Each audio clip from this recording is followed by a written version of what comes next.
हरदा की जिस फटाका फैक्ट्री में विस्फोट हुआ उसके मालिक राजेश अग्रवाल और सौमेश अग्रवाल की साल 2010 तक सालाना आय केवल 60,000 रुपए थी, यानी कि सिर्फ 5,000 रुपए महीने। पड़ताल में इसी फटाका फैक्ट्री से जली हुई हालत में कुछ दस्तावेज मिले।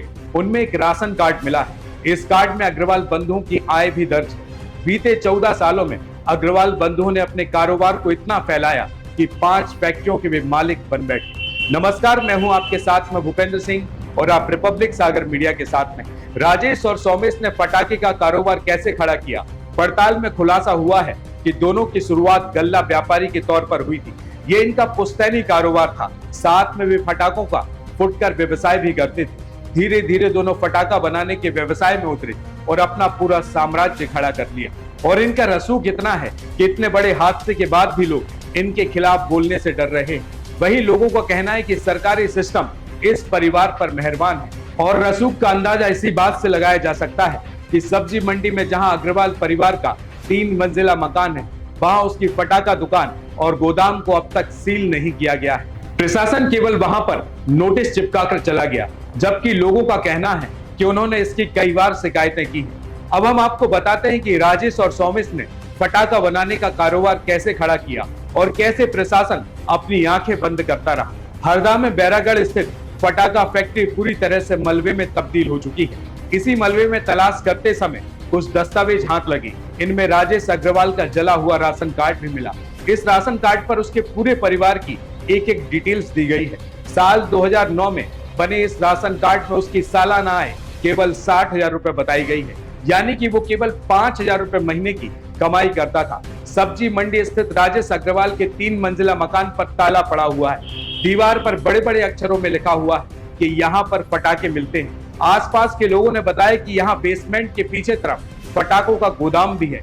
जब बैरागढ़ की फटाका फैक्ट्री में आग लगी तो उसकी गूंज सब्जी मंडी तक सुनाई दी थी। तो वहीं मकान पर ताला होने के बावजूद प्रशासन ने लाइसेंस उल्लंघन के 4 नोटिस वहां पर चिपका के रखे हैं। इसमें कहा गया है कि यदि आपने 24 घंटे के भीतर जवाब पेश नहीं किए तो आपके पटाखों के लाइसेंस को रद्द कर दिया जाएगा। तो वहीं वहां मौजूद कुछ लोगों से पूछा गया क्या उन्होंने राजेश अग्रवाल को भागते हुए देखा है, तो उन्होंने बताया कि जैसे ही हादसा हुआ वैसे ही पूरा बाजार बंद हो गया। मौके का फायदा उठाकर दोनों वहां से फरार हो गए।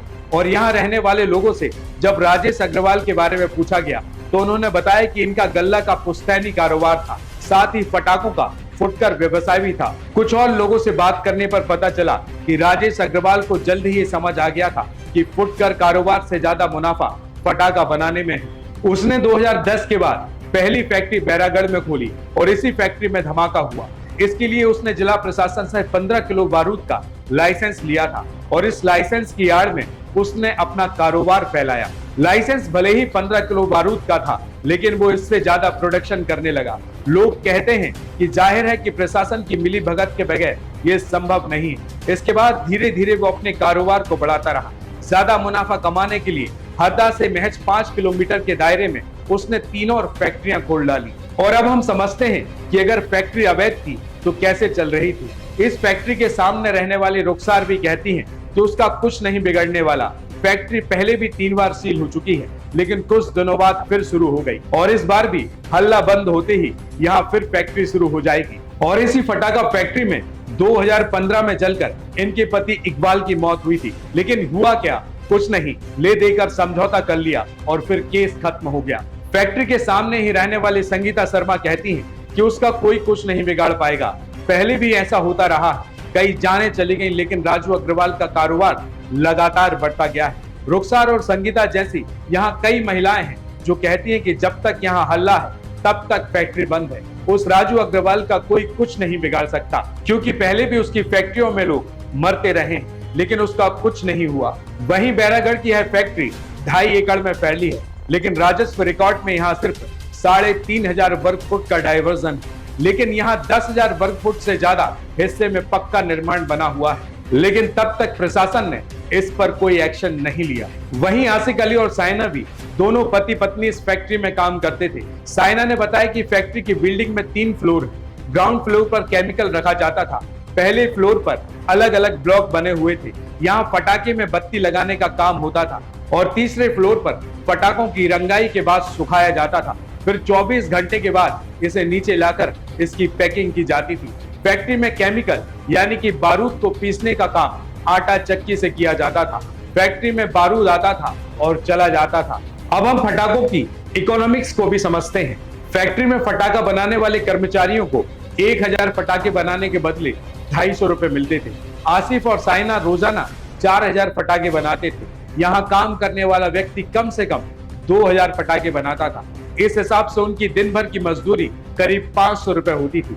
इस फैक्ट्री में औसतन रोजाना 500 लोग काम करते थे। तो वहीं अग्रवाल की अन्य 4 फटाका फैक्ट्रियों में रोजाना 2000 मजदूर काम करते थे। फटाका इंडस्ट्री से जुड़ी एसोसिएशन का तर्क है कि फटाकों पर 18% जीएसटी लगता है। 2023 में जीएसटी के छापे में हरदा की फटाका फैक्ट्री पर 57 लाख की टैक्स चोरी का केस बना था। यानी इसका मतलब है कि 2.5 करोड़ रुपए से ज्यादा का स्टॉक बिना बिल के रखा हुआ था। अग्रवाल अपना ज्यादातर माल मध्य प्रदेश के अलावा राजस्थान, महाराष्ट्र और गुजरात में भी भेजता था। वहीं साल 2022 में हरदा की तत्कालीन एसडीएम श्रुति अग्रवाल ने इस फैक्ट्री की जांच भी की थी और उस वक्त कई सारी गड़बड़ियां सामने आई, लेकिन कोई ठोस कार्रवाई नहीं हुई।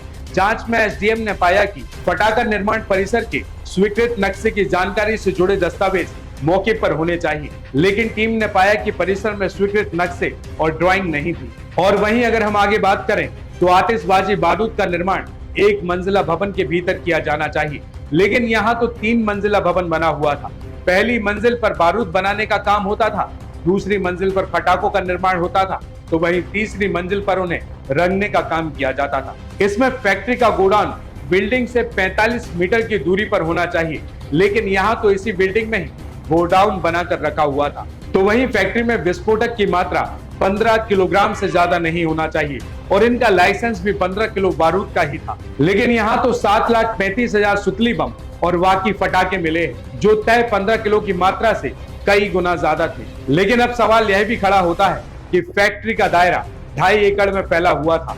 10,000 स्क्वायर फीट की जमीन पर 30,000 स्क्वायर फीट से ज्यादा का निर्माण था, लेकिन 3,500 स्क्वायर फीट जमीन का ही डाइवर्जन हुआ था। अब सवाल ये भी उठता है कि ये तहसीलदार ने क्यों नहीं देखा। तो वहीं इस मामले पर एक्सपर्ट्स का बोलना है कि पूरे सिस्टम में ही खामियां हैं। इस मामले में मध्य प्रदेश के पूर्व मुख्य सचिव के.एस. शर्मा बोले कि पूरे सिस्टम में खामियां हैं। जिले के अधिकारियों से लेकर मंत्रालय में बैठे अधिकारियों से चूक हुई है। उन्होंने कहा है कि जब तक अधिकारी रिस्पॉन्सिबल नहीं होंगे तब तक ऐसे हादसे रोकना बेहद ही मुश्किल है। रिपब्लिक सागर मीडिया को सब्सक्राइब अवश्य करें और आप हमारी आने वाली सभी वीडियो को देखना चाहते हैं तो आपको उसके लिए घंटी जरूर दबानी पड़ेगी, ताकि आपको सभी वीडियो की नोटिफिकेशन समय समय पर मिलती रहे। रिपब्लिक सागर मीडिया पर जो भी वीडियो आएगा वह सच की कसौटी पर कसकर ही आएगा।